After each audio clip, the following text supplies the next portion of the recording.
নমস্কাৰ, মই নিৰ্মালী সন্দিকৈয়ে আলাপৰ বৰ্ষপূৰ্তি উপলক্ষে সমূহ প্ৰশাসক, লেখক তথা সদস্যসকলক মোৰ ফালৰ পৰা আন্তৰিক শ্ৰদ্ধা, অভিনন্দন আৰু শুভেচ্ছা জনাইছোঁ।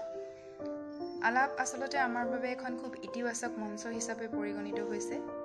আমি ভালেমানখিনি মানুহে ইয়াৰ জৰিয়তে এচাম নতুন লেখক লেখিকাক দেখিবলৈ পাইছোঁ, লিখাৰ এখন ভাল প্লেটফৰ্ম পাইছোঁ আৰু লগতে কিছুমান প্ৰতিভাৰ সৈতেও নতুনকৈ চিনা পৰিচয় হ'বলৈ সক্ষম হৈছোঁ। আমি বিচাৰিছোঁ আলাপৰ বৰ্ষপূৰ্তি অনুষ্ঠান প্ৰতি বছৰে এনেকৈ বৃদ্ধি পাই গৈ থাকক। আলাপে সদায় এখন ইতিবাচক মঞ্চ দি থাকক আজিৰ দৰেই, আৰু আমি বিচাৰিছোঁ আলাপ যেন নিজে এটা বৃহৎ অনুষ্ঠানলৈ পৰিগণিত হয়, যিটো অনুষ্ঠানে সদায় এচাম নতুন লেখক লেখিকাক উলিয়াই আনিবলৈ যত্ন কৰে। আলাপ আগুৱাই গৈ থাকক, আমি তাকে কামনা কৰিছোঁ। পুনৰবাৰ আটাইলৈকে আলাপৰ বৰ্ষপূৰ্তি অনুষ্ঠানত শুভেচ্ছা, মৰম আৰু অভিনন্দন জ্ঞাপন কৰিছোঁ।